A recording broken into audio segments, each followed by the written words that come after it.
Thank you very much. Wow, what a beautiful day. Hardly a cloud in the sky, 90 degrees with a heat index of 95. I mean, hey, is it great to live in Tampa Bay or not?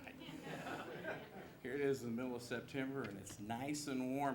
Hey, we want to thank JCTV for airing this. We also want to thank KJFF. They will be airing this tomorrow around noon.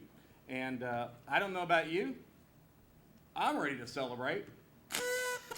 The recession is over. Not only is it over, it was over last year.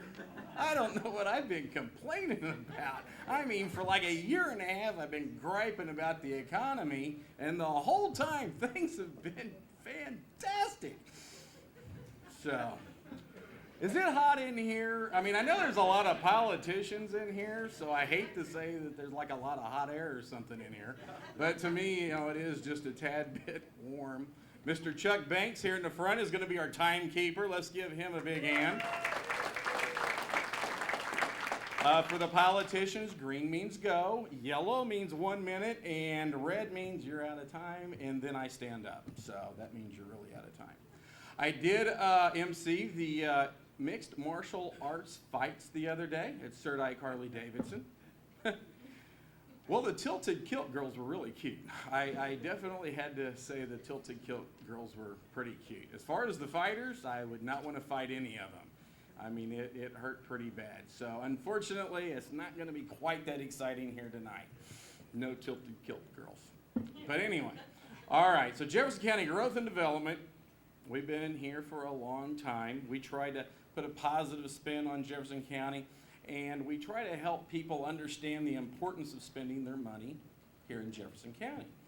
And I know we all like to drive to South County, and I know we like to pretend that the Gravois Bluffs is in Jefferson County, so we feel better about spending our money in Jefferson County at the Gravois Bluffs, but the Gravois Bluffs is not in Jefferson County. So it doesn't do anything to help out Jefferson County. So just get that in there real quick. We have got the Shop Jefferson County bumper stickers. They're on all kinds of cars and vehicles all over Jefferson County. They're on school districts, cars. I know Comtree's got them on a bunch of their cars. The county has them on their cars. Just makes sense. Get it? Makes sense? All right. So tonight we are going to be talking about running for office for the state of Missouri. Now, it is kind of cool that we do have the governor of the state of Missouri is from Jefferson County, from DeSoto. And I'm ready to see some benefits from that. I don't know that there's been a lot yet, but hopefully there will be pretty soon. And real quick, I want to go over our sponsors. Hopefully everyone notices these glasses match my shirt. My wife dressed me before I left. Our sponsors are Dobbs Tire and Auto Center. They're going to be having a new Dobbs opening up in Festus. In Festus. Everybody's waving, and I'm thinking that you're waving at me, but you're not. But we also want to thank AT&T, Ameren UE, of course, Jefferson College, Sheet Metal Workers, Union number 36, and Sheet Metal Contractors. And we do have water over here for all of the speakers as soon as you're through with talking. And then you go back to your seats, you can run over there and get an ice cold water. And that's courtesy of Kevin's Car Care. Thank you very much. So if we could have, there's a lot of thirsty people here. If we could have from the 90th, is that right? The 90th, Sam Como and John McCarthy, is that right? McCarty. Come on down, have a seat. And John, we are going to have you speak first. John?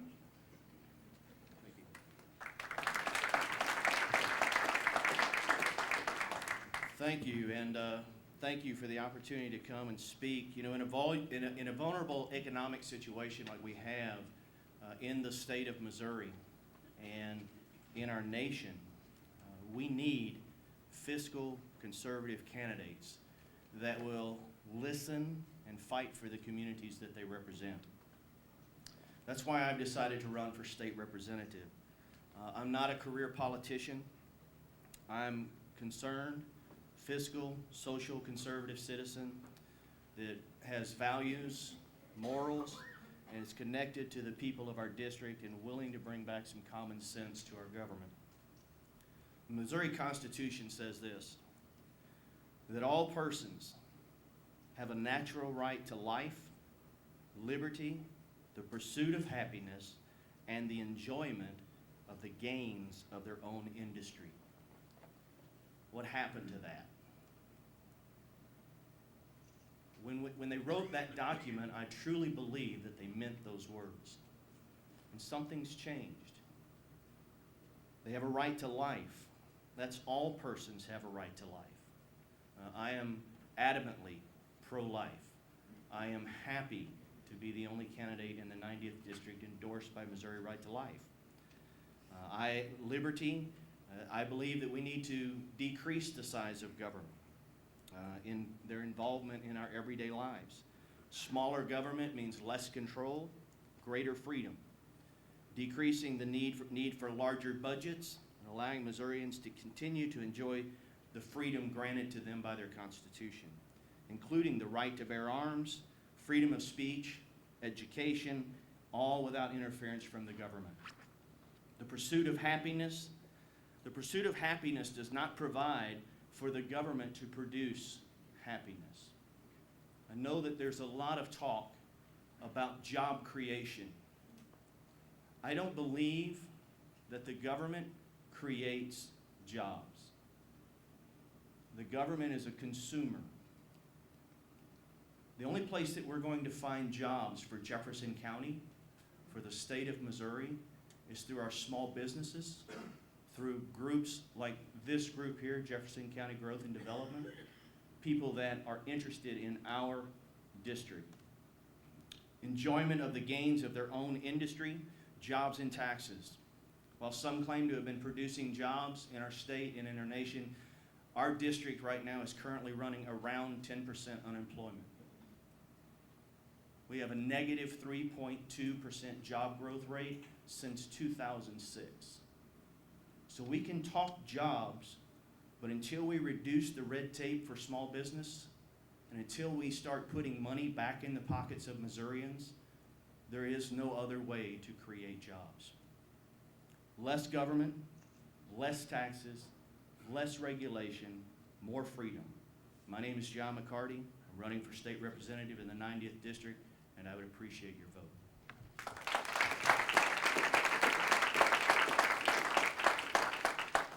Next up, the candidate for the 90th District is Sam Como.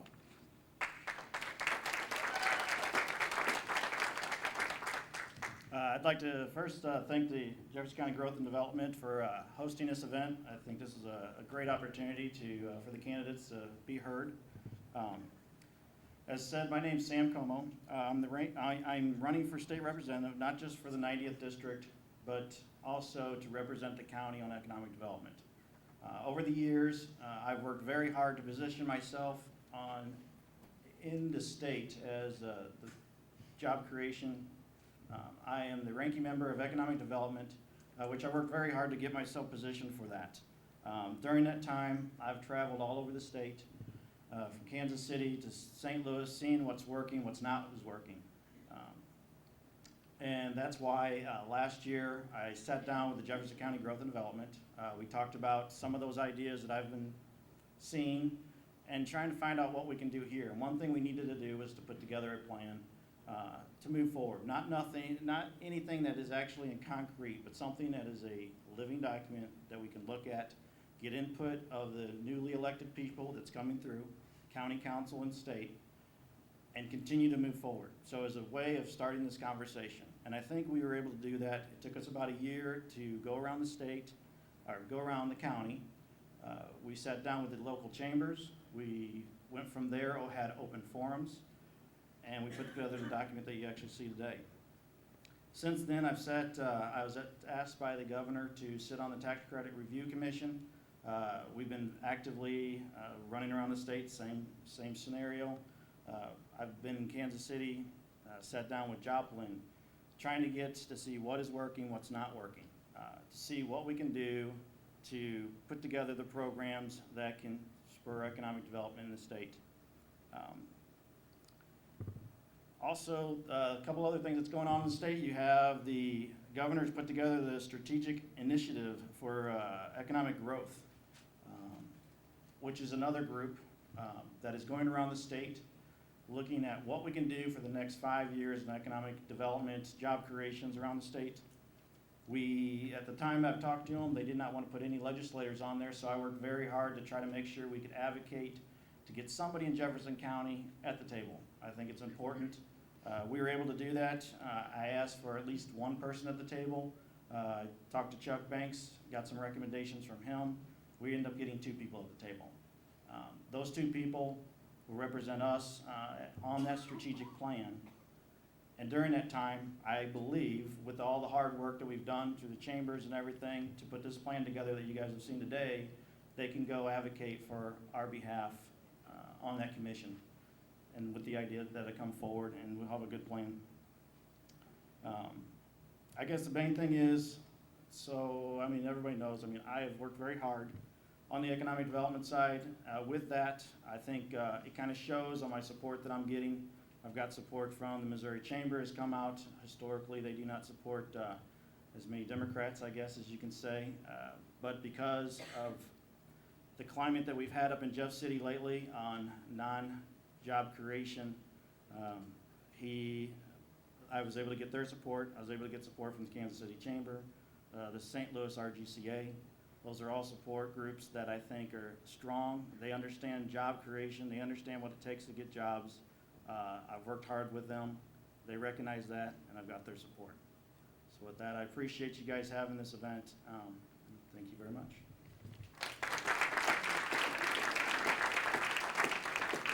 Thank you, gentlemen. And then if we could have the candidates for the 101st District come on down. We also want to thank the Jefferson County Farm Bureau for co-sponsoring this with us. Now, the 101st, this state representative is going to be representing the Arnold area. Okay, not the Imperial area, but this is the Arnold, a little bit of Imperial. Okay. So anyway, our first candidate to talk is going to be Tim Meadows. Help me welcome up Tim Meadows.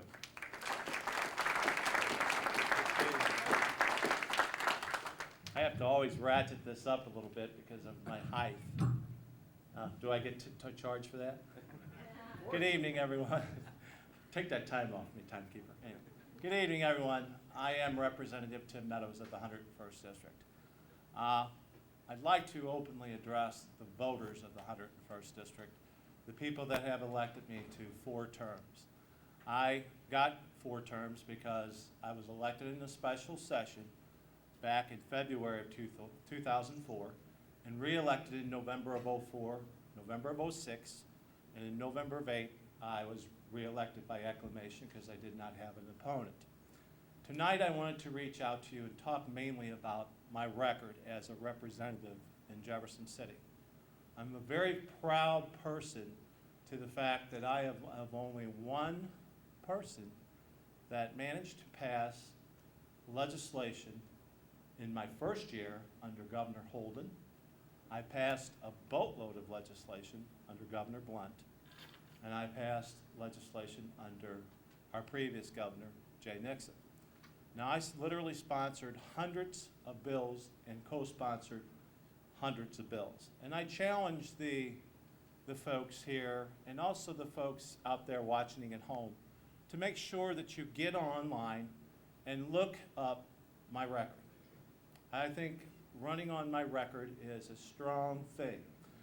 I had sponsored legislation for our small businesses in this county and for the state to try to pool insurance to buy down insurance premiums in our state. And I will tell you, the insurance lobby was against that. But yet, I was out there working and will continue to be out there working on these types of things.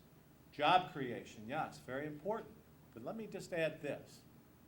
Jefferson County has always been a bedroom community. Many of the citizens in the north end of the county travel, probably 90% of our citizens, and you can correct me if I'm wrong, Chris, but travel out of our county to go to work elsewhere in other counties.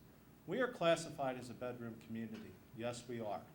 And that is because Chrysler Corporation and all the major corporations, Anheuser-Busch, they all work outside our area. We have tried to bring growth to Jefferson County, and then many times in the north end of the county, we were successful in the city of Arnold getting business to come. However, it just doesn't end there. We have to keep working and keep working and keep working. One of the things I've been very, very proud of as a legislator also, I passed legislation along with my colleagues, all from Jefferson County. I was the lead sponsor on several bills that we passed honoring our American men and servicewomen across the globe. I also passed legislation that, and I would never ever, and I pray to God I never have to use it with my own family, but the graves on our fallen soldiers, that the flags would be flown at half-staff on all state property. Now that was a Tim Meadows bill. Many of the other bills I passed was the Specialist Edward C. Myers bill that dealt with banning protesters from protesting at our fallen soldiers' funerals. Although it was thrown out by a judge somewhere, a radical judge that said it was unconstitutional. Still, that was Tim Meadows' bill. Tim Meadows is the type of guy, I come from good Christian values, I come from a good area of northeast Jefferson County, and I'm a very proud person. How am I doing, timekeeper? Very good stuff, okay. I also wanted to just touch base briefly. One of my biggest pet peeves, and I really cracked down hard on this, was with the funeral home industry. The pre-need industry in this state was gobbling up our senior citizens' money, and they were taking it for granted. They were cutting and run with it, and we broke down, and that also was my legislation. And with the help of all my colleagues from Jefferson County, and Senator McKenna, I wanted to reach out for you and say thank you for all your work, Representative Rorda, Representative Como. But with that, we were able to pass decent reform to go after these pre-need companies, and we changed it, and I helped write that bill. So I'm very, very proud to be able to work with everyone in the Missouri General Assembly. I think my record stands on that. But with that, I just wanted to say one last thing, if I may. A moment of silence for all of our servicemen and women around the world who are protecting our shores. We need to thank them, and we need to work even harder for them. So with that, I say thank you to you all, and God bless you, and good night. Thank you.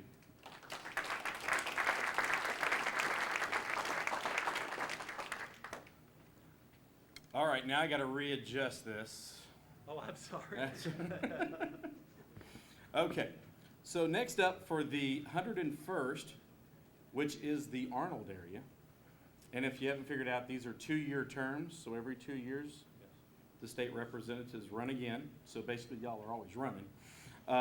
Help me welcome up Charles Huey.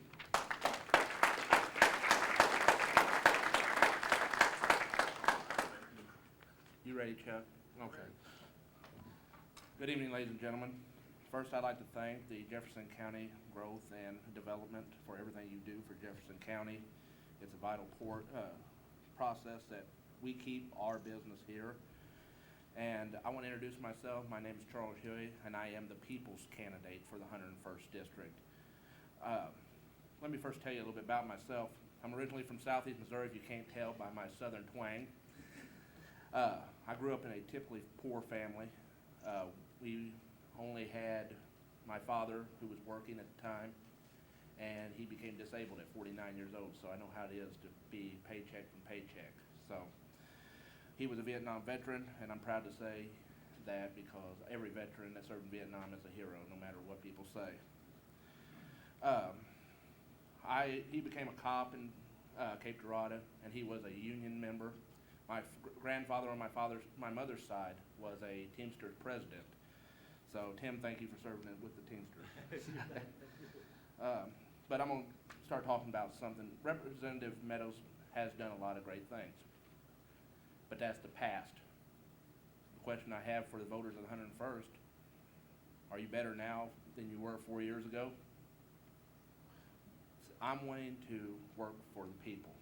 I'm not wanting to work for politics. The first bill that I'm gonna introduce, and you can take it to the bank, will be called the Missourians First Act.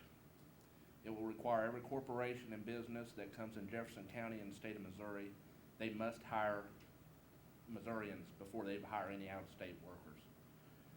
I have family and friends right next door to me who's been in union for 25 years. He's having to go to work as a ditch digger, non-union, and he's losing his house. We have to stop that. That's our neighbors and our friends. We have to start cutting taxes by a consumption tax, eliminating the income tax that we pay on our automotive, our personal property. That will bring jobs to our district and to our county. We need to create a better testing system for our schools. The students are being left behind by the MAP test. It has failed. We need to get them ready for the ACT and get them prepared for college.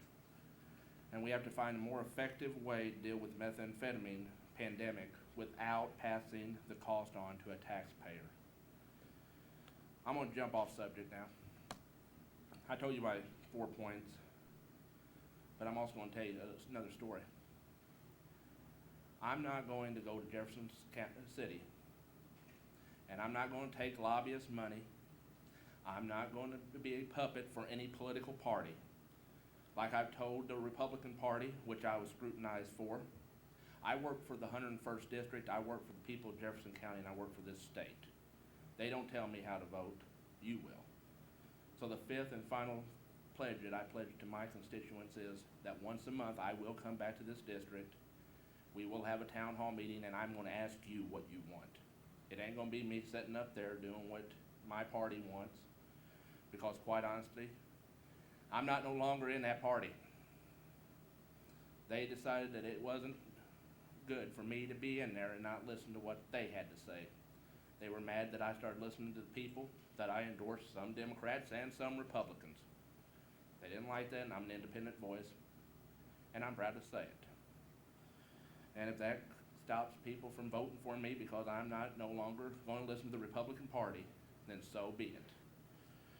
I am proud to say that both me and Tim, even though he didn't say it, were endorsed by Missouri Right to Life. And I have been endorsed by the Conservative Party of the state of Missouri, which is a new party being formed, where I am the Public Affairs Director and Political Director for that party.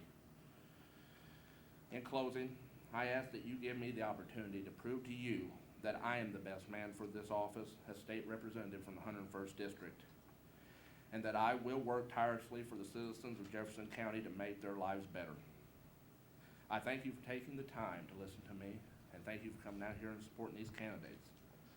I hope and pray that if you agree with me on these issues and want to bring jobs to this area and have an independent voice for the people and not a political party, you will vote for me on November 2nd to represent you. Again, thank you. God bless every one of your family and friends. Thank you.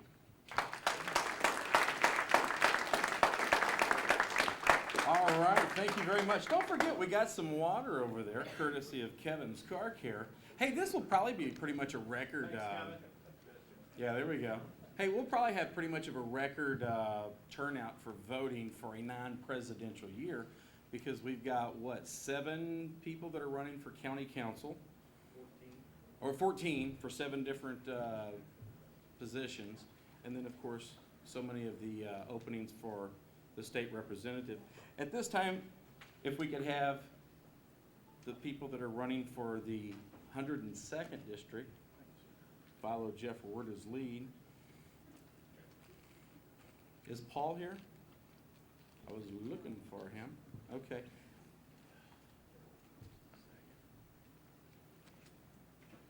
I don't know if everybody's aware of this or not, but the state of Missouri has approximately 5,970,000 people that live in Missouri, which is right about 6 million.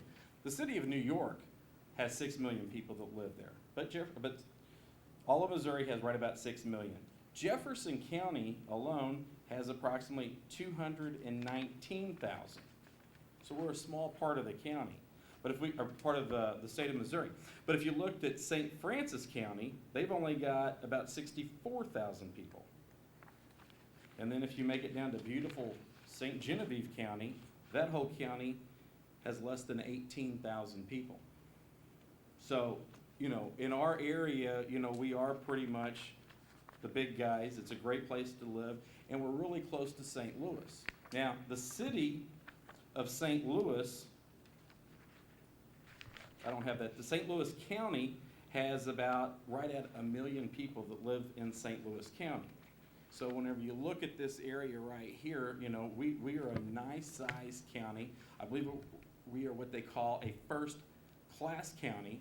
And I still believe that since most of the businesses as well as the individuals probably spend about 75% of their money outside the county, if we brought that money back into the county, we wouldn't be having any problems whatsoever. So remember that whenever you see those billboards that says Shop Jefferson County. And also remember the Jefferson County Farm Bureau. Thank you very much for helping sponsor this. So the first candidate to speak is going to be Richard Blowers.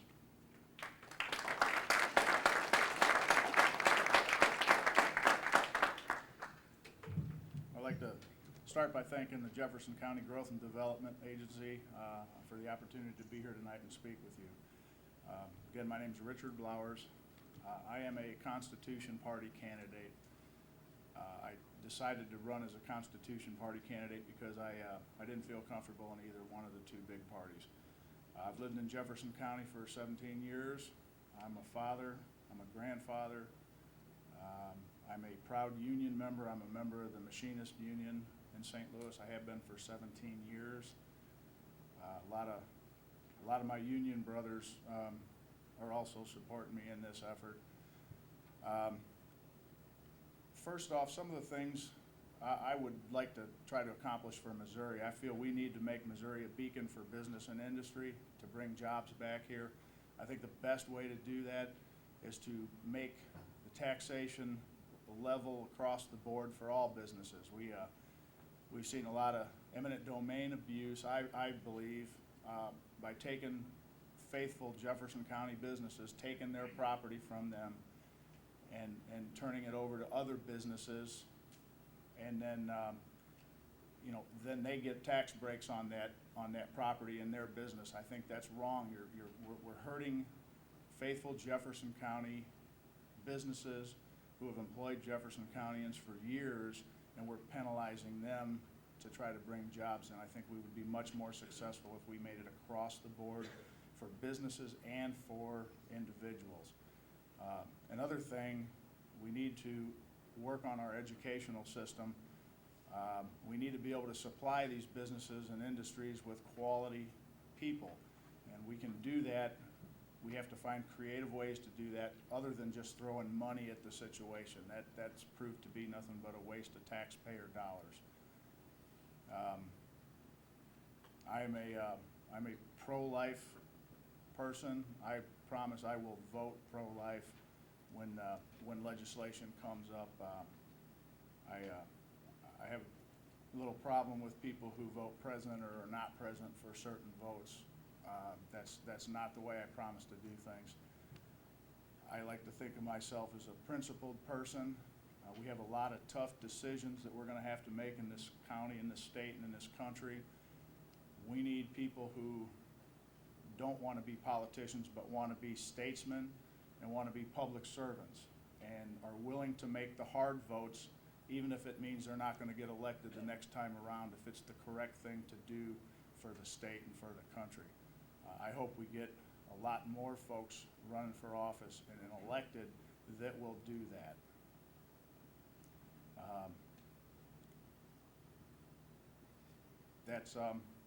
That's about what I have for this evening, and I appreciate the time. Thank you.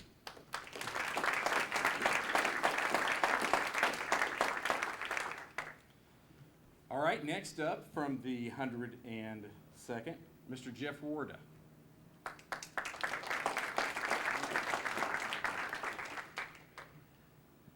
Well, thank you.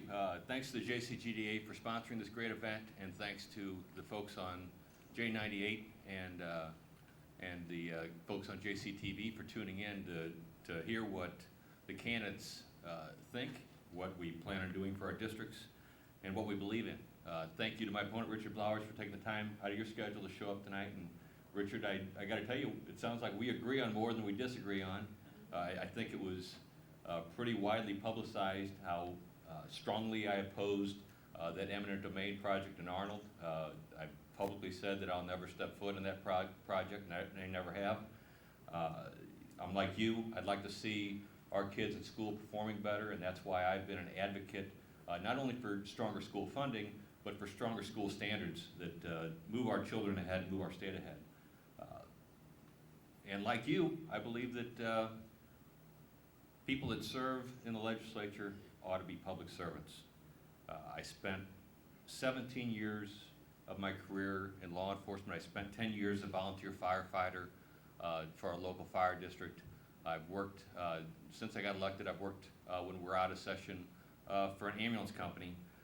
So you can see a pattern there of working for our community, working for public safety, a public servant my entire adult life, and I don't consider the work I do in Jefferson City to be any different.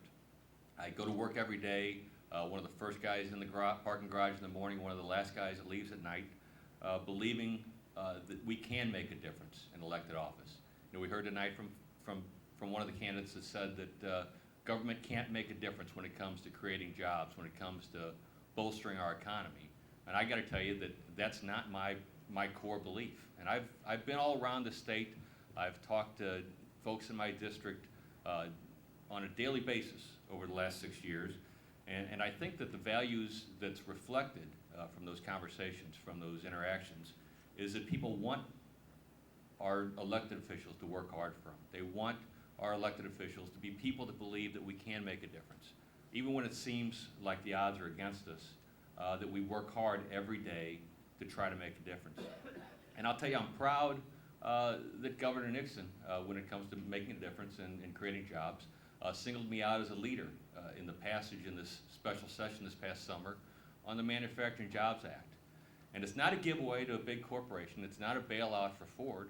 It's simply, and I consider this a very conservative approach to job creation. It's simply a plan where we allow Ford to keep a percentage of their earnings tax instead of paying it to the government, retaining that and reinvesting it into their plant, into new auto lines, into cars of the future, to keep the Ford plant here, to attract other auto manufacturers and other big manufacturers here to this state, and get Missourians back to work. I mean, there's no doubt in anyone's mind that's watching at home or listening on the radio or sitting in this room that these are difficult times. And they call for bold leadership. And we can't just wait for this economy to turn around. We've been swimming upstream on this economy for 3 years now, and we're not going to get out of it with inertia or luck. We're going to get out of it by doing what Americans do best, pulling together, building things, being the leaders in invention and technology and forward thinking that we've been. That's how we get out of this economic mess. That's the sort of thing that I've worked with Governor Nixon and Speaker Ron Richard, the Republican leader of the House. I've worked diligently with him to get this Manufacturing Jobs Act passed. We almost had it passed the last day of session. The last day of session is always the longest day. We go until 6 o'clock when the Constitution provides that we got to shut things down. And I spent all day with Speaker Richard and the Republican sponsor of that Manufacturing Jobs Bill trying to get that thing passed the last day. When we couldn't get it across the finish line, I reached out immediately to Governor Nixon's office and said, if you'll bring us back, we'll get this passed, Governor, and that's what we did. And it was a bipartisan bill, and it's an example of why we do things right in Jefferson City and why they're doing things wrong in D.C.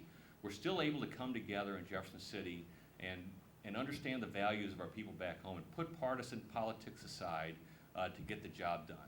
And that's what I've done, and I see my time's getting short, but that's what I've done on an array of issues, not just job creation, and not just the Small Business Act that I filed a couple years ago, but also on the public safety stuff, on reducing meth labs in this county, on passing a new DWI reform, on making it safer for kids to get on the internet, passing Jessica's Law, which was the toughest proposal in the country to protect our kids, and increased funding for our internet sex crimes task forces. I'm proud of my record. I could go on all night and talk about the hard work that I've done for this district, that we've done reaching across the aisle, but my red sign's up here, and I just want to close by saying thank you to the people of 102nd District, thank you to the people of Jefferson County for electing me for 6 years, and my work's not done, and I'm not done. You can count on me to continue to work hard for you. Thank you.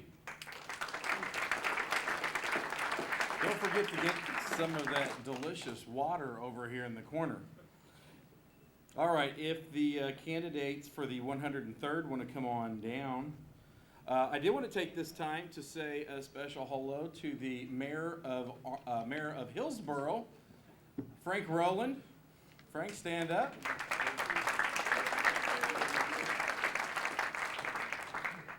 You know, one of the government entities that I always like to talk about, it's one of those things that you don't know maybe exists until you really need it, and then the more you find out about it, the more amazed you are at all the different things that they provide for this county, and that's Comtree. And you know, they are partially at least funded by sales tax, and you know, it's just phenomenal all of the work that they do, and they've been doing it for, I guess, close to 30 years.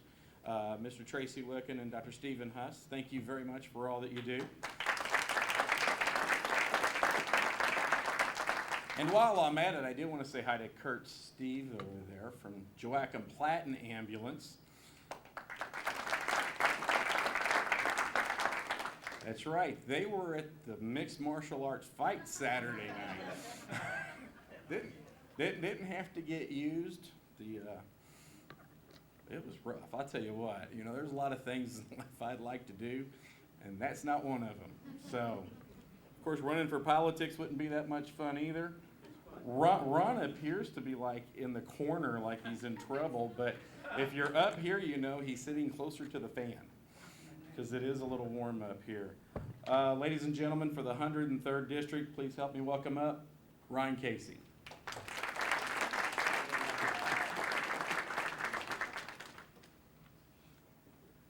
Thank you. I heard comments earlier concerning career politicians, and I just want to inform everyone that I'm not a career politician. I've just done this for a lot of years, and so there's no misunderstanding.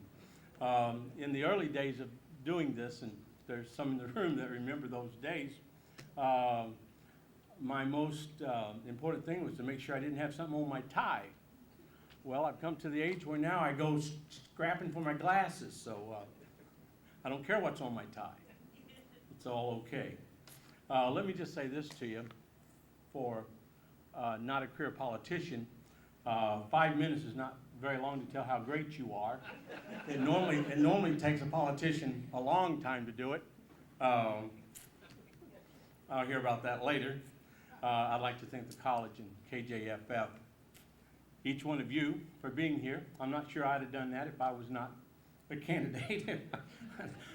Leave your home and evening and take time away from your family, and also to growth and development and the fine job that Sarah does and the great team that she has. But to each one of you, I'm to the age now where I'd like to just take a moment to tell you thank you for a great ride and for the pleasure of working with the legislators and the senators that we have in Jefferson County. And it's been a truly unbelievable experience. And I'm very, very proud to live in Jefferson County, and I'm very proud to serve in the legislature. We have great people that really do care. The state of Missouri balances their budget. I'm sorry that Ms. Harris, Representative Harris, is leaving us after 8 years. I'm ending my 6th year, and she's just done a phenomenal job, and God bless you, Blendon. We're gonna miss you dearly. Don't clap long, don't clap long. Or else I'm gonna have to make notes and pass these out, so y'all see how great I am. My opponent is a friend of mine and a good man. And I just returned from South Korea less than 2 weeks ago. I paid for it myself, okay? And Delta Airlines. And I went 3 steps into North Korea. Well, let me just say this to you. It makes you want to kiss the soil you walk on to have America, to be outside of a dictatorship. You walk on the House floor, and it's an awesome thing to get to share ideas, to get to help others, to get to hear the sad stories and the good stories. I'm gonna have to pass these out. I see that right now. Don't start anything, Chuck. I grew up in Festus, product of Festus R6 schools, but the gentleman in the back, Dr. Rick Turley, could tell you a lot of stories, so I'd like for him to leave just as soon as this is over. He taught me all I know, so if I screw up, you'll know why. It's certainly good to see you, Doctor. Wonderful family. Hope I didn't make you mad. My family and I own My Place Residential Care, 2 homes, one in Festus, one in DeSoto. We employ about 30 people in it, dealing with special needs children and Down syndrome. The nearest thing to God's love I'll ever know is a Down syndrome child. Because every day you walk in, they love to see you. I've served 22 years in county government, county commission, prosecuting attorney's office, also the sheriff's office.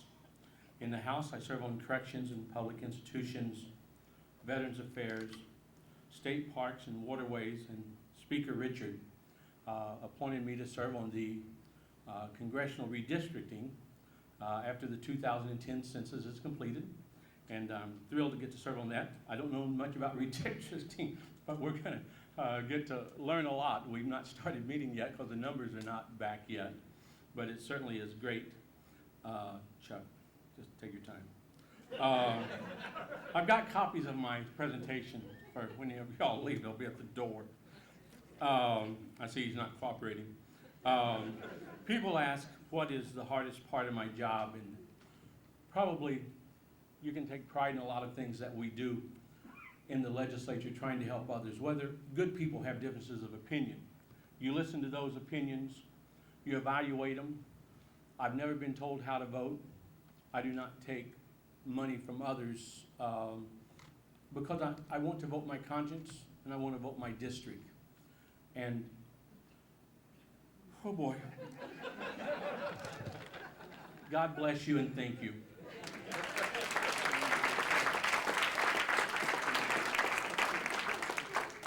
I think I better sit down here just to make sure he doesn't. That was one of the shortest talks I have ever heard. Ron, do you? But not to be outdone, I know George has got a few things that he can also say too. I think everybody in the room probably knows these two guys, so help me welcome up George Engelbach. Thank you, Chris. Thank you, KJFF and the college and the Jefferson County Growth Development Farm Bureau, which I am a member of. However, I didn't have anything to do with putting this together. More people are telling me and asking me what's going on with our government, and this is not the change that we wanted, that we need for our country. What do we need? We need jobs. We need the jobs like the smelter in Crystal City or the port on the Mississippi. We need manufacturing that's going to come with that. We need shipping that's going to come with that. We need warehouses that's going to come with that. We're going to need quarrying that comes with that. We're going to need materials that to be delivered. We're going to need trucks to move that stuff, and we're going to need people to do that. The port itself was told us that it's going to bring us something in the neighborhood of 6,000 to 7,000 jobs in the county. If that's correct, that's quite a boon to the county. We need to all be behind that port. We need a smaller, smarter government, which focus on attracting good jobs. We need to have fiscal responsibility and efficient government. Remember, our tax dollars are your dollars, and they are your hard-earned dollars. I'm George Engelbach. I have a proven record. I served in the Missouri House in 1991-92. As a servant to the taxpayers, I never stopped. I filed for the ambulance board in 1994, served there 14 years. I've been made a mark as a strong conservative voice for taxpayers, for the businesses, senior citizens, the unborn, handicapped, And currently, I'm elected to several other boards. Jefferson College Board, I've been there 7 years. Been on 911 board for 4 years. Hope I didn't have too many ones in there. Hillsborough R3 board for 12 years. Jefferson County Soil and Water Conservation District, 14 years. State of Missouri Soil and Water Association for 6 years. State of Missouri Resource Conscious Development District, 4 years. Somewhere in there, it totals up to be about 57 years accumulated board service. That's almost as old as my opponent.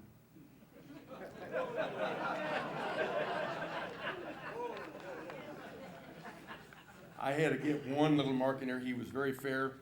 He has been a good servant to the county. However, I think I'm a better servant. When I was in the House, I worked hard. I was one of those fellows that closed the night down at maybe 2, 3 o'clock in the morning, be back at 7:30, 8 o'clock in the morning, or some other time, 4 or 5 hours of sleep. Can't do that anymore, I'll guarantee you. However, I worked smarter. Then I worked with used a lot of time, now I have to work smarter. I was outstanding freshman legislature for government reform. I was a Taxpayer Watchdog Association, had a 100% rating. Missouri Right to Life endorsement, then, and I had an excellent rating. Missouri Family Network had 100% rating. Missouri Chamber, I've had 80% rating. Federation of Independent Business had 100% rating. National Rifle Association, A+ rating. American Rifleman, A- rating. Was an advisor, agriculture advisor for Governor John Ashcroft, Senator Kit Bond, or then Governor Kit Bond, and also Congressman Bill Emerson. Joachim Platten Eminence District, I told you I was on there for 14 years. I'm a member of the Lutheran Church, Missouri Senate, served 8 years in the military. All 8 years, active duty and the reserves. Had the idea that I could win the Vietnam War. I did, yeah. In September, I started the re-enlistment process to re-enlist, and I was going to re-enlist in the Marines. Getting close to the end of the time of my time, my wife told me if I had re-enlisted in the Marines, or if I had re-enlisted anything, that she wasn't going to be here when I came home. So consequently, we've lived together for 46 years because I caved. She's quite persuasive. We had our first son, about May of that 1967. Subsequently, we lost him in 1999 to effects of leukemia. Our family knows what serious health care issues are. Collectively, with my sister-in-law and our family immediately, we've used some $10 million or more in health care insurance and private funds. In 1996, I refinanced my farm so I could help and keep with my daughter-in-law, and so she could stay with the kids, 2 granddaughters, who one of them has a health issue also. In 1992, I co-sponsored legislation to bring more funding and reform to education. Didn't go anywhere because I was in the minority. Didn't even hear the bill, didn't even give it a committee hearing. It was the same bill that was passed in the House, identical, in 1991. In 1991, we had a $950 million tax increase sitting in front of us, and I refused to support that in the legislature. The people refused a $250 million tax increase in November of that year. Taxes are not the way to go whenever people tell you no. I initiated a 911 backup system working through AT&T. It's not complete yet, it's in a work in progress, but this is for the use the AT&T tower on Highway 21. I was one of the primary board members to push for expansion of Jefferson College to Highway 30 corridor. Got a yellow card. Somewhere along the way, I'm gonna have to speed it up here. Eminent domain must stop. I need to share with you one thing that I've been working on for 30+ years. 1973, the first Clean Water Act was passed. In 1975, I sat on the area and then the County Water Quality Committee. I was chairman of both. And we've been working on water quality issues ever since. Today, at the commission meeting, they rolled out a plan to give us assistance in evaluating our watersheds in our various areas around the state. I propose to bring that plan to Jefferson County and assist with the 319 money from the federal government in order to do that. In this day of partisanship, The issues I am concerned about affect everyone. I ask for your vote November 2nd. Between now and then, I need help in numerous ways. If you vote for me, George Engelbach, I know you will not be disappointed. Thank you.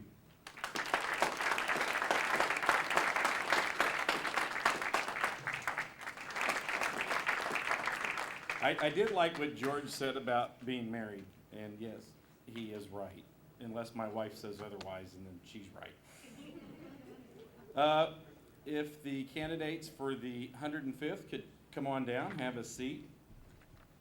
I was giving you a little statistics earlier about our surrounding area, and St. Louis County has right about 100,000 people that live in St. Louis County.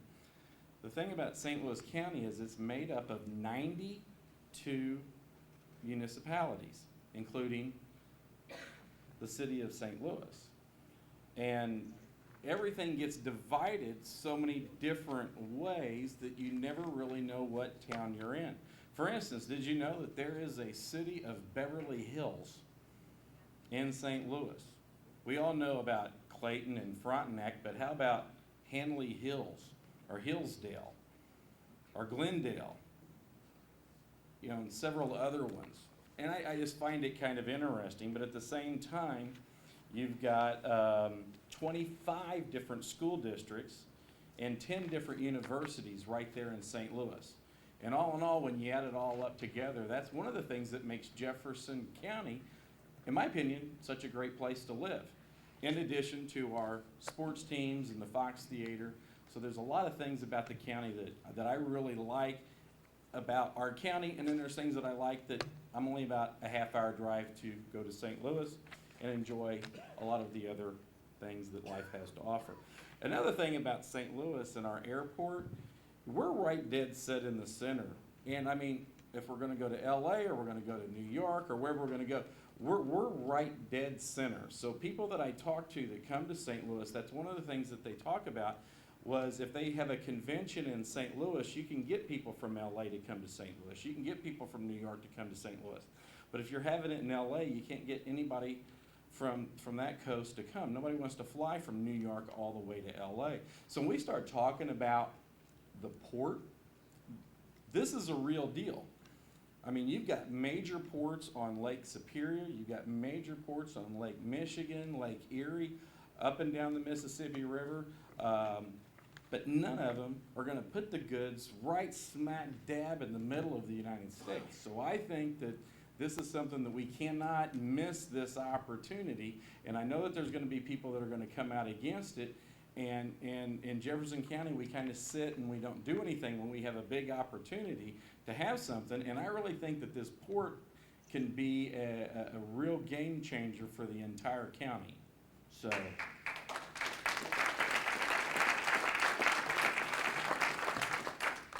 All right, so help me welcome up from the 105th, Paul Kurtman.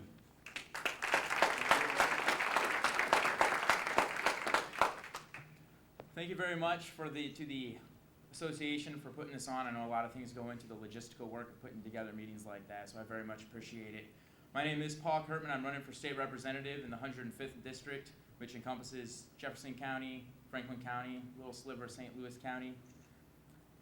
To kind of set myself up, I got a lot to say. I'm going to try to speak fast. I hope everybody can understand me.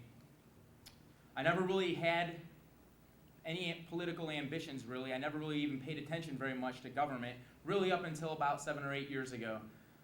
I served 10 years of my life in the United States Marine Corps as an infantryman, as a squad leader with 2nd Battalion, 3rd Marines, Golf Company, in operations in support of Operation Enduring Freedom and the global war on terror. I remember that back during the presidential election of 2004, it wasn't just Democrats, but Republicans also. I'm going to be fair about this. There was people that were for the war, then against the war, then for the war, then against the war. And it really rubbed me the wrong way because I'm thinking, well, as a sergeant in the United States Marine Corps, I'm thinking, wait a second, our troops overseas don't really have the luxury of deciding whether or not they're for putting on their body armor that day. And so it really kind of rubbed me the wrong way. So I started getting involved a little bit, started reading. I revisited things like the Constitution. I revisited things like the Declaration of Independence. Come to find out, I believe that government in America today is quite far removed from anything maybe that our founding fathers had intended for America to be. For example, the Declaration of Independence says we hold these truths to be self-evident that all men are created equal, that they are endowed by their Creator with certain unalienable rights, that among these are life, liberty, and the pursuit of happiness, and that to secure these rights, governments are instituted among men, deriving their just powers from the consent of the governed. From that, we find out that our founding fathers had two principles when they drafted the Constitution. First of all, that Constitution was drafted to protect our rights, not to give us our rights. It was drafted to protect our rights. And in order for our government to do anything, to pass any kind of legislation to protect our rights, they have to do that if and only if they have our consent to do it. So we talk about issues in Missouri or in America as a whole, really. Things like eminent domain. People have an inherent right to own private property. It's inherent because somebody has to own it. And if people don't have a right to own property, well then who makes that law? Who makes that who says that? But the government. Therefore, the government makes a claim of ownership over property just to tell other people that they can't own property. Other issues. The right to life. I am ardently pro-life, and I'll tell you why. Because the government cannot define our rights. The government was instituted to protect our rights. And if the government can tell us when our right to life begins, well then what right can they not touch? Then they can tell us when our right to own property begins. This is just fundamental, I would say, common sense, some of these issues. And I honestly believe, as a 29-year-old, 10-year Marine Corps veteran, I took an oath to the Constitution when I joined the Marines. I think our founding fathers were very, very wise when they began to draft this country. And I think that we are slipping away, almost at warp speed sometimes I feel this way. But I think that we're getting away from a lot of the fundamental principles, the sound principles of good government. One of the reasons we're in the financial mess that we're in America today is because our government, because with the consent of the people, our government has begun to erode and corrode and flake away at the sound financial principles that we have to have just in order to run a country and provide for our own general welfare through the protection and help and creation of our own infrastructures. I think that it is fundamentally important that we have leadership. Everything rises and falls on leadership. Everything rises and falls on leadership. Whether or not it's a conversation that's going on between two people or whether or not it's a small business, everything rises and falls on leadership. And I think at this point in American history, and I'm not saying that this isn't a Republican-Democrat thing. These are just fundamental principles. It is most definitely important that we have the right kind of leadership in office. People that are grounded in good principles, not just in adhering or just blind loyalty to a political party. I got it on my flyer. Blind loyalty to political parties, in many cases, has done nothing but help expand government and create deficits that are going to take generations to pay off. It is not, the parties don't fix things, but sound principles do. I am running as a Republican. I do believe in the principles as stated in the Republican platform. And there are some issues that the Republican Party has embraced that I feel like I need to embrace, such as pro-life. That's why I'm running for state representative. I want to be a voice of sound financial principles and personal freedom in Jefferson City. If anybody wants to know more about that, www.paulkirkman.com. And I don't have a voting record, but everything that I believe is in a book that I wrote, and if anybody wants to find out information about how to get that, I'll talk to you later. But I don't have a voting record, but I do have my name stamped in big black letters on my personal beliefs. Thank you very much.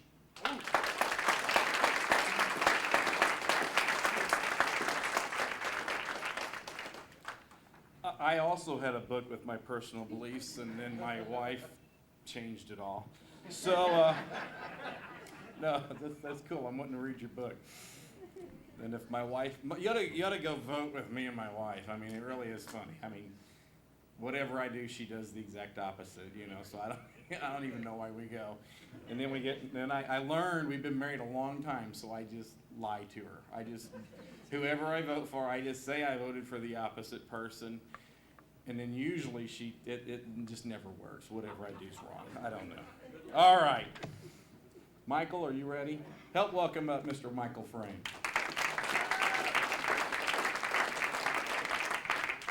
Good evening.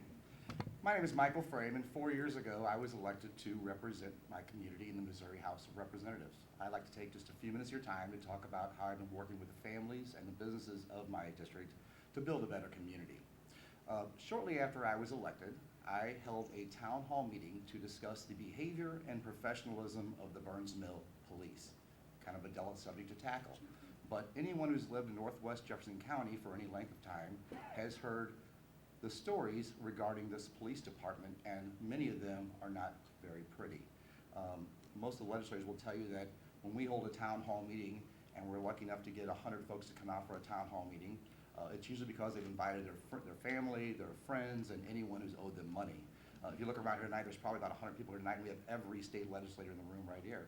Folks, at this town hall meeting, hundreds and hundreds and hundreds of my neighbors turned out to discuss this issue. It obviously was an issue that resonated very well. And we had about a 3.5-hour conversation as community member after community member walked up to the microphone and told a story of what had happened to them at the hands of the Burns Mill Police. Now, if something's wrong, I believe that sunlight is the best disinfectant, and that's what was the purpose of holding such a town hall meeting like that.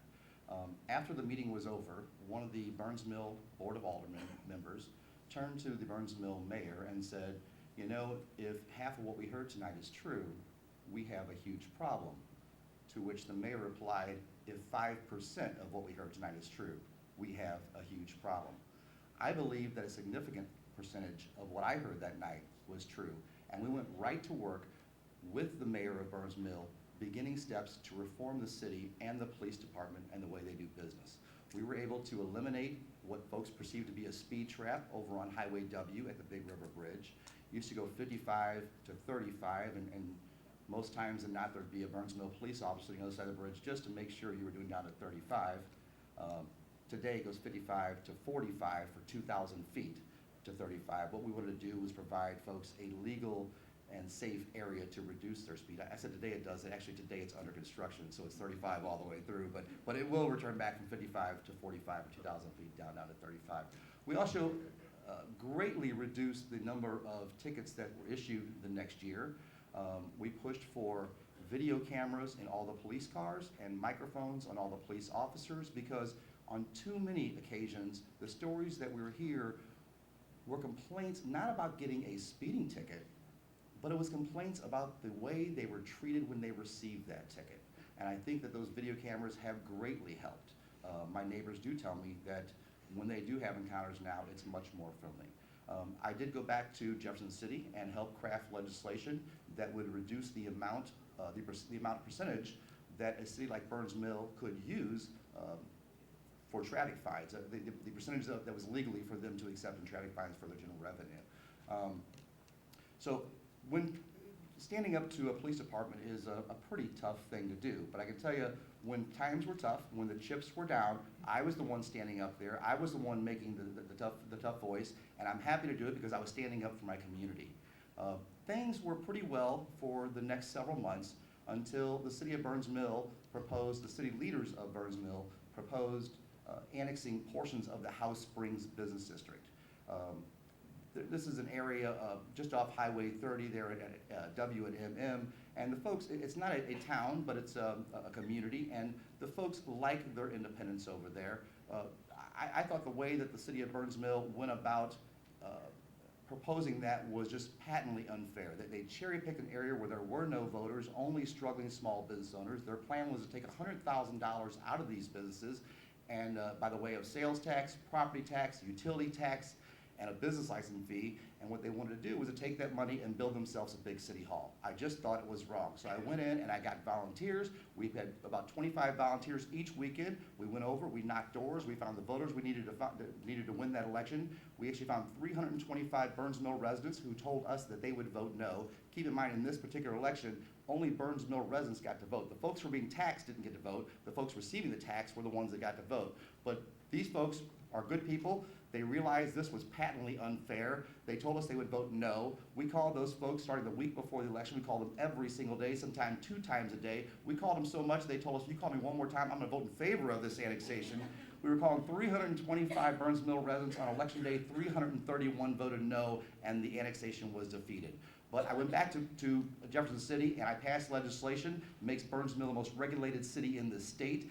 Governor Nixon signed that legislation on July 13th. Again, it was tough, it wasn't easy, but I was more than willing to stand up for my community because that's what I get paid to do. Thank you so much. Thank you, gentlemen. Don't forget about the water we have over here, courtesy of Kevin's Car Care. On an unrelated note to what he was just talking about, we do have some other cities that I didn't mention, like Marlboro and St. George. Yeah, St. George's City Hall's in a house, and when you get a ticket, they take your driver's license. So you got to go to a residential neighborhood, and that's like their only industry in the whole place is their police department. Anyway, that's what I heard. I could be wrong. If we could welcome up the candidates for the 110th district, and while they're coming on up, having a seat, I would like to again thank our sponsors: Dobbs Tire and Auto Care, AT&T, Ameren UE. I mean, just think, if Ameren wasn't here, we would be in the dark. Jefferson College, of course, Sheet Metal Workers Union number 36, and Sheet Metal Contractors. Everybody that knows Larry Crodinger and his family knows what a great job he does throughout the county. So up first, for the 110th, it's kind of a familiar name, but it's not exactly a familiar name, and I'm sure you will address that. Ben Harris.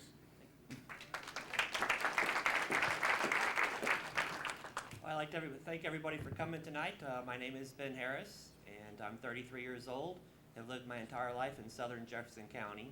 I graduated from Grandview High School in 1995, and in 97 from Jefferson College. In 2000, I graduated from Missouri Baptist College with my bachelor's in business administration, minor in management. I worked for United Van Lines for 2.5 years as a government collection analyst, dealing with the FBI, USDA, Navy, Marines, all on a daily basis.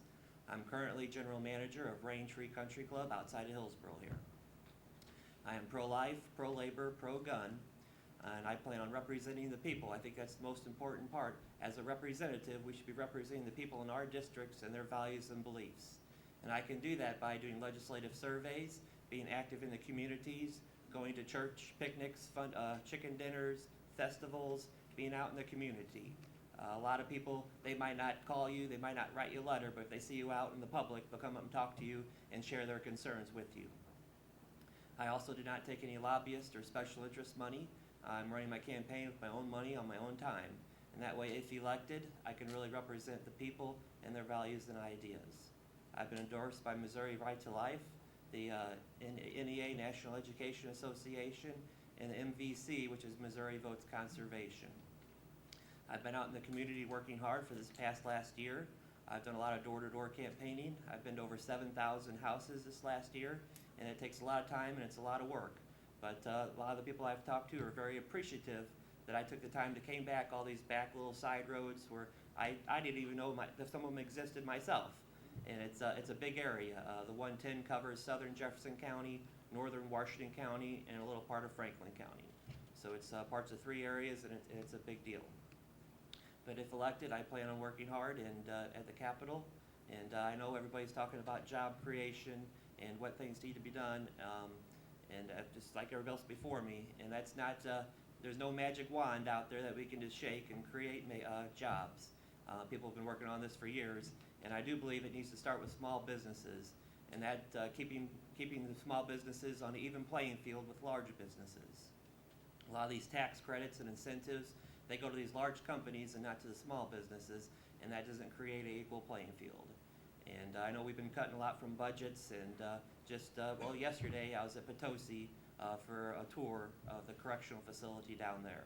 And I've talked to the warden, the new warden down there. I think he's been down there about 5 months, and he says, you know, they've been cutting prisons. They're pretty much got their belt tightened, and you start cutting more of those funds to those groups, then they won't be able to perform, and you got safety issues and stuff like that when you're talking in prisons when they're cutting guards and everything else too.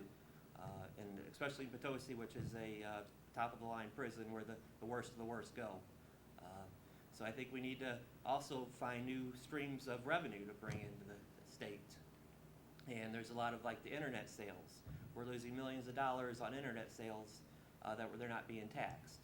And that's not always together when you can go down to the store and buy something locally and you pay tax on it and you don't necessarily pay it on the internet.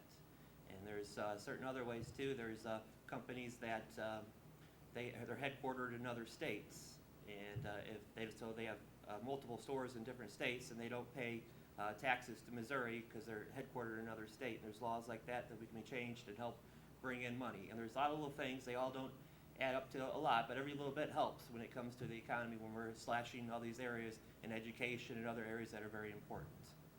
And I wanted to thank everybody for the support that I received on August 3rd in winning my primary election, and I'd hope for some support for November. And I thank everybody for coming, and hopefully I get the support in November and we can start in January and get things moving. Thank you.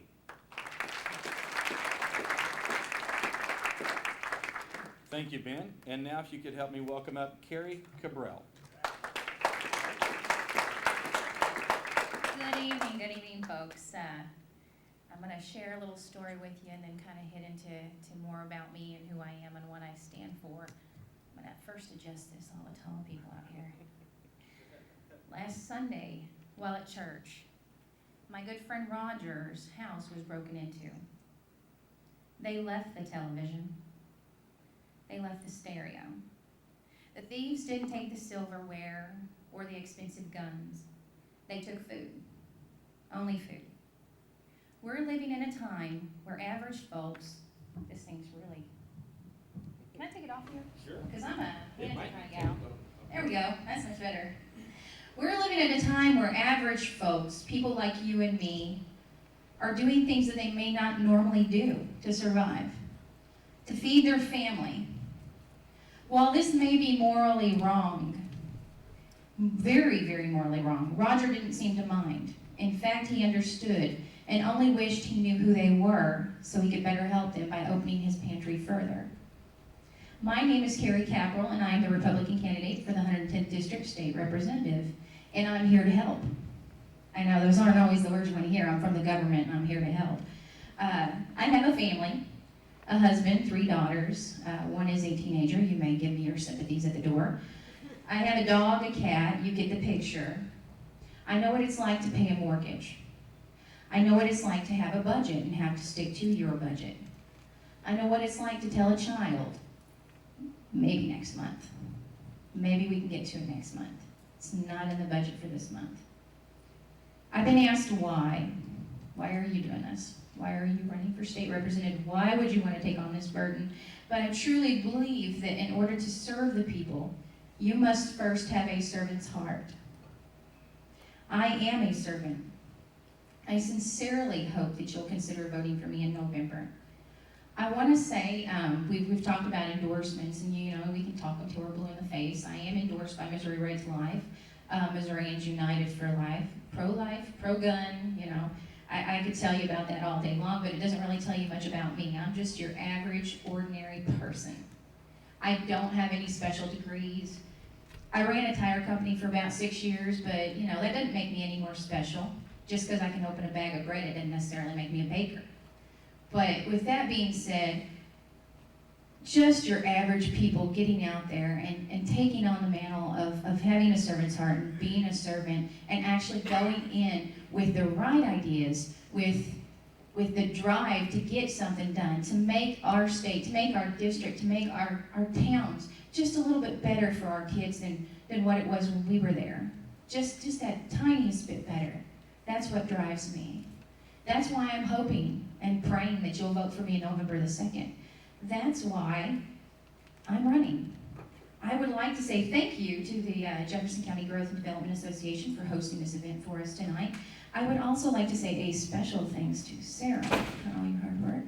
And I officially give you November the 3rd off. Thank you all.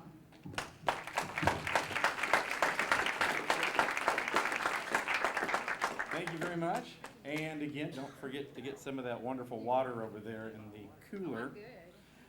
So that concludes our candidates for the state representative. And if we could have the candidates for the Senate come on down.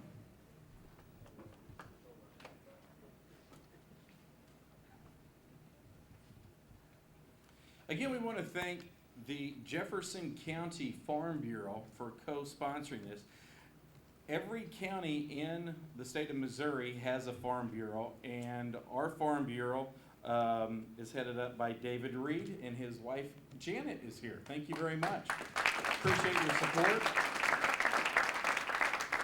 And you know, Jefferson County is a farming community, and we have all kinds of other businesses, but I don't think people think about, you know, people that have cattle or they have, you know, milk, or I believe the number one crop in Jefferson County is soybeans. Is that somewhere in along there? Could be, I'm not sure. Okay, so anyway, we do have a lot of farms and everything here, so, but we don't necessarily think of that, I don't think. All right, first up for the Senate, and I believe, is this a 2-year term or a 4-year term? 4-year term. So the state representatives run every 2 years, the senators run every 4 years. Help welcome up Greg Zada.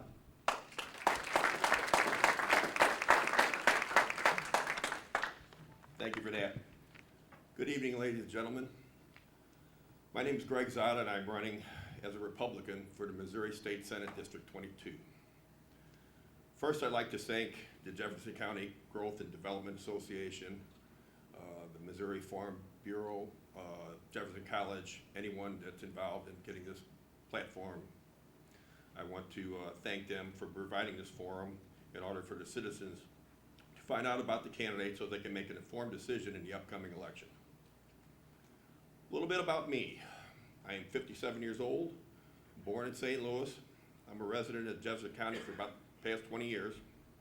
I'm a retired police officer, was a small businessman, and a home builder. I'm going to be happily married. Everybody was talking about their wives earlier, but I'm going to be happily married for 32 years to my best friend and #1 supporter, Marcia. I'm also proud father of 2 wonderful children. They're also up in the audience, Kyle and Jessica. They're both graduates of the University of Missouri, Columbia. Throughout my life, I've always sought justice and looked out for the welfare of the citizens of St. Louis. I've always stood up to bullies, and for what is right, voiced my opinion. If I see something that is wrong, I take action to correct that wrong. A lot of these attributes come from my late father, Victor Zada. He was a great family man with a tremendous work ethic and worked several jobs to provide for his family. He was a teacher, an accordion player, and a World War II hero of the U.S. Army. Just like my father, family is and always will be the most important aspect of my life. With that said, I do not like the direction this country is headed, and that's why I decided to run. We're bankrupting our children. I'm running for 2 reasons. First, because I love my country and want to do my part as an American citizen to protect and uphold the freedoms afforded to us by the U.S. Constitution. Second, I seek to prevent any adverse legislation that is being passed down from Washington and presented to Missouri residents. A lot of these politicians, they go and they like to see their names attached to many pieces of legislation. I guess it's just to make them look like they're doing something. I believe we're over-regulated and have too many unnecessary and duplicitous laws with unintended consequences. Governments are always looking for ways to make money, and they generate revenue through taxes, fees, and fines. One of these ways is the red light cameras and electric signals that I believe my opponent is in favor of. They say they are doing this under the guise of safety, but speaking as a former police officer, it's all about the money. I understand my opponent also fought against putting Missouri Healthcare Freedom Prop C on the ballot, but then voted for it in the name of political expediency. Just like Clara McCaskill did when she voted for Obamacare to get the 60 votes, and then turned around and voted against it when all they needed was a simple majority.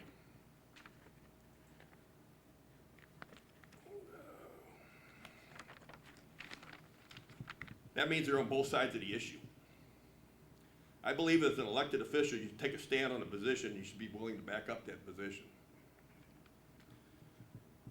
Another talk is people today, they're concerned about jobs. When it comes to jobs, my opponent, Brian McKenna, preferred a sports complex over an iron ore processing plant in Crystal City. Now, that'd be fine if there wasn't another plan, but this processing plant is to be built on an old industrial site and would create about 1,700 permanent jobs, not counting the construction jobs it take to build it. It is on a river with rail access, which makes it an ideal place for this type of plant. On the other hand, a sports complex would create some jobs, but only a handful. That's the difference between me and my opponent. I'd basically leave and taking a step back and looking at the broad picture and to see what would be more beneficial of putting more people back to work. I base my decision on two principles: common sense and fairness. I believe people should be able to keep the bulk of their money. My philosophy is to teach and encourage people to be self-reliant, less dependent on government. We have a Constitution, we need to follow it. I want less government intrusion into people's lives. I believe in following the Constitution, limiting government, listening to constituents, reading the bills, and cutting out needless and duplicitous laws. There's much work to be done to get America back on track, and it starts with electing common sense conservatives to be people's representatives. Ronald Reagan said, "My view of government places trust not in one person or one party, but in those values that transcends persons and parties. The trust is where it belongs, in the people. The responsibility to live up to that trust is where it belongs in their elected leaders, and I hope to be one of those elected leaders." I appreciate your vote on November 2nd. Thank you very much.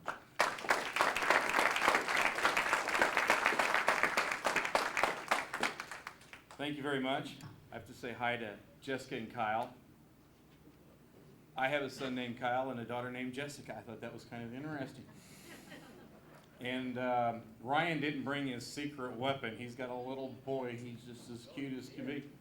He is here? Oh, okay. Well, I'm sorry, I didn't see him back there. Hey, help me welcome out Ryan McKenna.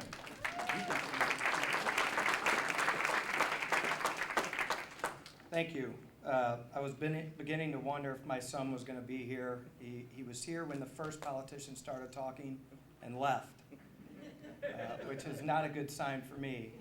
I'm also glad that he can't understand things as well as most of us in this room now, because Mr. Zada just described somebody that I don't know. The few things that he said about me were not true. I supported Prop C. I've never hid behind the fact that I didn't. I know that's not part of my speech, so I'll move on. I just wanted to clarify that for the viewers and the listeners. I want to thank you for the opportunity to speak tonight. JCGDA, KJFF, Sarah, thank you, and also the crown jewel of the county, my alma mater, Jefferson College. JCGDA is an organization that is very important to me, not only because of the positive impact it makes for business in the county, but my father was one of the founding members of this organization and served as its president for 2 years in the early 1990s. As I began this campaign for what will be my final term, if I'm fortunate enough to win, I look back and see how our county has changed. We're now a charter form of government. We have over 220,000 residents, as Chris said. We are the 6th biggest county in the state. When you think about that, that ought to make you realize how big this county is and how important it is in the state. We have 7 state representatives. We have 2 senators that speak for us in Jefferson City. Our county, as it was said, also is fortunate to be home of our governor, Jay Nixon. I've tried very hard in my 10 years in the legislature to heed the saying that all politics is local. And I was always taught you should do what's right for your community, not what's right for Jefferson City. Success can only come when elected folks work together to reach their common goals. And I'm very proud of those efforts that I've had with my colleagues, both in the Democrats in the Senate and Republicans in the Senate. But proof is in the results, not just the words I'm speaking right now. I was the sponsor of the bill that created the Jefferson County Municipal Court. That bill has generated a lot of money for this county's general revenue without a tax increase, and it was accomplished by working with both sides of the aisle. This past April, the CEO of Jefferson Regional Medical Center called my office and he said he needed help changing a state law that would impact the surgical hospital. I researched the issue, and it turned out that St. Luke's Hospital and a hospital in the Boot Heel both had a similar problem. I worked with Senators Cunningham and Mayer, both Republicans, to add the necessary language to another bill. It passed, governor signed it, and it all happened within 3 weeks of that call. I've been told by the hospital board that bill is going to save somewhere in the ballpark of $500,000 to $600,000 for the hospital. And it will make for a smooth opening. The facility is going to open at the end of the month. When the federal stimulus highway projects were being put together, our county, the sixth biggest county in the state, had 0 projects on the list. I spoke, I guess I would say I spoke. I yelled at the director of MoDOT. I met with MoDOT. We had 2 heated meetings.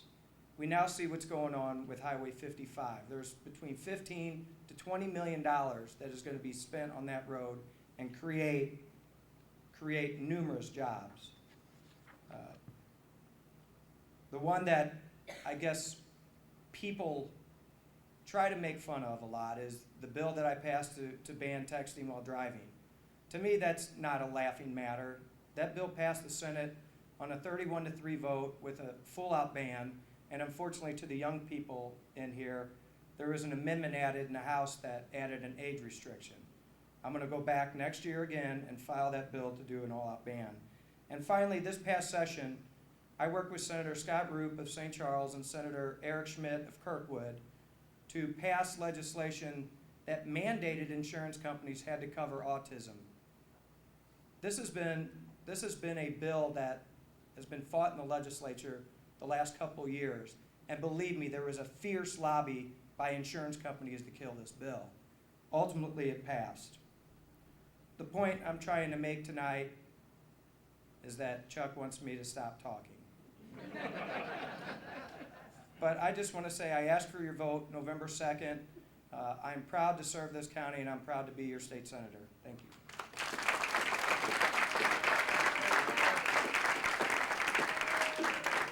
Thank you very much. If the candidates for the Congress could come on down, have a seat. Real quick, I did want to say thank you again to our timekeeper, Mr. Chuck Banks. Yeah, come on, give him a big hand. Appreciate everything Chuck does. Again, thank you to our sponsors, Jefferson College, AT&T.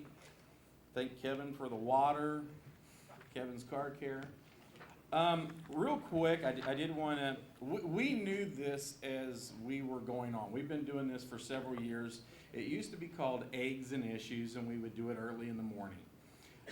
We've moved it to later in the afternoon, and we just couldn't come up with a name, so we just called it, Meet the Candidate. But throughout the years, it's always been relatively exciting when Congressman Gephardt would come in with whoever he was running against. And then the last time, I guess it was Congressman Carnahan. And we were looking at our schedule, and Congressman Carnahan can't be here. Congress is in session. He has to be in Washington, D.C., and if he did show up for this, he'd get in trouble for showing up to this. So he cannot be here. So we've had the pleasure of having Russ here in the past, as well as Congressman Gephardt, and just want to make it perfectly clear that he couldn't be here. So we do have the 2 candidates that have showed up. Thank you very much.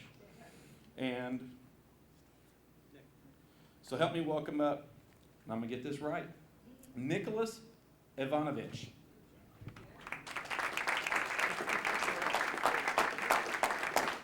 Thank you, Chris. Not many can do that. First, I want to thank everyone for coming here tonight, and I want to thank the Jefferson County Growth and Development, the Farm Bureau, and my wife, Donna, who supported me all the way on this. I have not been in office before. A little background on me, I came from immigrant stock. My parents came from Eastern Europe, Yugoslavia, and they graduated high school in the middle of the Depression. They went through 20 years of depression, major war, Korean War, recession, until they finally bought their first house. So when times are tough here now, we have to look back and remember that other Americans have suffered and gone through a whole lot too. And we don't know where this is going, but we're going to weather it, I'm sure. America has been a strong country. Just to remind all of you and myself, we have built highway systems across the nation. We've built many wonderful cities. We always felt that there was nothing that we couldn't imagine that we couldn't do if we put our mind to it. I was in college in the 60s, and I saw some things happen that have stayed with me all my life. We lost a great president in 1963. We welcomed a new affirmation for the fact that we are all equal in this country in 1964. And then, through the middle of Vietnam and the tumult that existed at that time, we put a man on the moon. So Americans are capable of virtually anything that we put our mind to. Unfortunately, in the 70s, the Supreme Court told us that money equals free speech. Money doesn't equal free speech. Money corrupts government. We're learning that now. We have a Constitution that intended us to have divided power government, not centralized power in Washington. We were never intended to be a servant of the federal government, our states. Our states were co-equal partners. We have a corporatocracy in Washington right now that doesn't listen to the people. And now I'm getting to why I'm running for office. I saw this begin to happen, and at a point in my life after I came to St. Louis and started an architectural firm, which I didn't mention that I did graduate in architecture. After that career was well underway, I began to realize our country was in trouble. I started hearing Ross Perot tell us about jobs going to Mexico under NAFTA. And that's when I began to dig into my political career. I joined Ross, and I joined the conservatives, who, interestingly enough, were on common ground with Ralph Nader people. None of us wanted to see our jobs leave the country. Unfortunately, because of both political parties that are now in power, our jobs have left the country. Under President Clinton, the NAFTA was passed. It was voted on by Newt Gingrich, John Boehner, our present minority leader, and Nancy Pelosi. They all supported it. That's the Republican and Democratic Party that we're looking for hope for. After that, they passed the authority for our trade agreements to the World Trade Organization in Geneva, Switzerland. Totally unconstitutional. That is the power of our Congress, not of a bureaucracy or a tribunal in Geneva. Then after that, against the unions, they delinked human rights concerns from trade with China.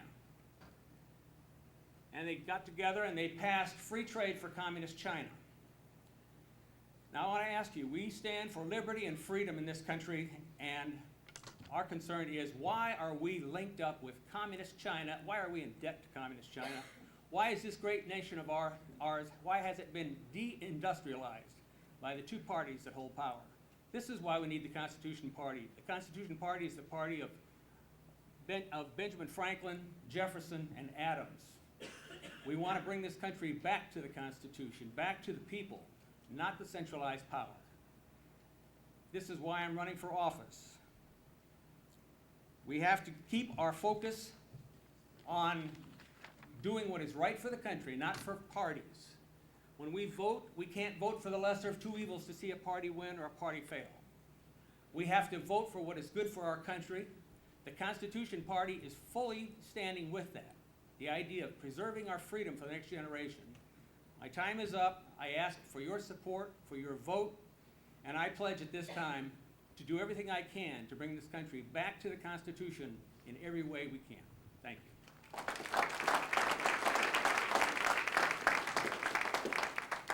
Thank you very much. And our next candidate for the 3rd District for the United States Congress is Ed Martin.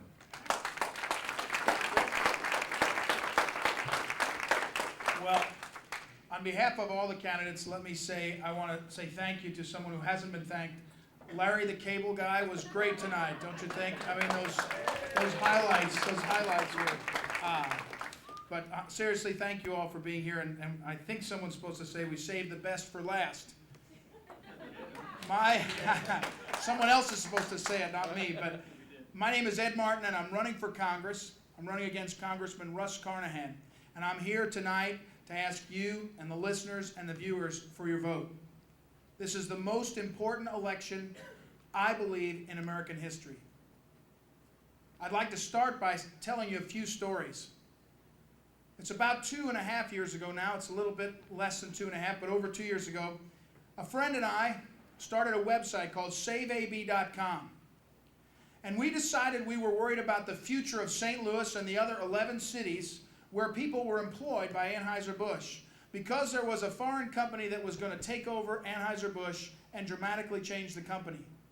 We know the result. We know the loss of jobs. We know how much our neighborhoods have changed. But I want to tell you that we went from a few fellas to 85,000 people standing shoulder to shoulder fighting for American jobs. And there were Teamsters, and there were business owners, there were waitresses, and there was lawyers, doctors, whomever. What mattered is we stood up and fought. And I think what we're seeing tonight in candidates and in people and the viewers is people energized to fight again in a new way. Flash forward a year and a half or so, on February 17th of 2009, my son was born, Michael. And around the time he was born, he's my third child. My wife, Carol, is a great, great saint of the first order. And she's a geriatrics physician, works part-time for seniors in Medicare and Medicaid eligible seniors in a clinic. Michael was born on the 17th of February. I might have misspoken that. 17th of February, and he was born, we call him a stimulus baby. Around the time he was born, the president signed into law the stimulus bill, which was supposed to be about shovel-ready jobs, and it wasn't. And when he was born, now we know today that every single citizen, every baby born, the McKenna child, owes $44,000 of our massive growing debt that's held by China and held by other enemies that don't like us. Well, in the last 15 months now, I've gone throughout this district, spent a lot of time in Jefferson County, a lot of time in St. Genevieve, a lot of time in St. Louis County and City, listening to people. And I met a guy who was actually a Jefferson County guy originally, Joe Frank. Some of you may know Joe. He's a distinguished veteran of Vietnam, Purple Heart recipient, National Past Commander of the American Legion. And Joe said, listen to the vets. And you'll discover that the vets have not been heard, have not been respected, have not been worked for the way they should. So I sought, started in January, a spot on the Veterans Affairs Committee. I will be the first member of Congress to serve on the Veterans Affairs Committee in Missouri, first Missouri representative since 1962. And just 2 weeks ago, the Republicans, I'm a Republican, my leadership said, if you get here, when you get here, you'll be on that Veterans Affairs Committee. That's what I think leadership means, and that's what we need in this district. My opponent, Congressman Carnahan, voted for every bailout, voted for every program to spend our money, to put us in debt. And I think we all know that the Pelosi-Carnahan agenda, he votes 99% of the time with Pelosi. That agenda is wrong for Jefferson County and wrong for America. What we need to do is lessen the burden of government, stop the spending, and mostly we need to fight for American jobs. Taking over health care was not the right thing to do. Common sense health care reform is the right thing to do. I'm NRA endorsed. I'm endorsed by the National Right to Life. I'm a common sense conservative. But more than that, I come to you today to say that I will fight for Jefferson County, I will fight for this region, and I will fight for our country. Because we have a congressman, Congressman Carnahan, who in the last 3 days, it's been revealed, voted to give his own family $107 million for a windmill. That's wrong. It's what's wrong with America. My name is Ed Martin. I've never run for office, and I've done this with my wife and children for the last 15, 16 months, because we can do better for America, and we can do better for Jefferson County. Thanks very much for your time. I want to thank Sarah. I'm going to run out of time, but I want to give her credit My Small Business Coalition is a group that does shop local, hire local, because we took a cue from what Jefferson County did about how you can make things better for your neighbor and for your neighbor's business. My name's Ed Martin. I'd love to earn your vote and your support.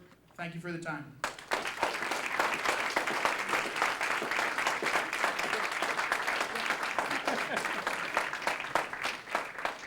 All right, thank you very much. Again, we want to thank our sponsors, KJFF, and then KJFF will also be replaying this tomorrow. Is that noon, Station Manager Kirk Mooney? Okay, and then special thanks to JCTV. They'll be playing it a few different times. AT&T, Ameren UE, Sheet Metal Workers Union number 36, Sheet Metal Contractors, and of course the Jefferson County Farm Bureau. Thank you to all the candidates. I'm sure they'll be hanging around for a while so you can ask any questions. Thank you very much, and vote.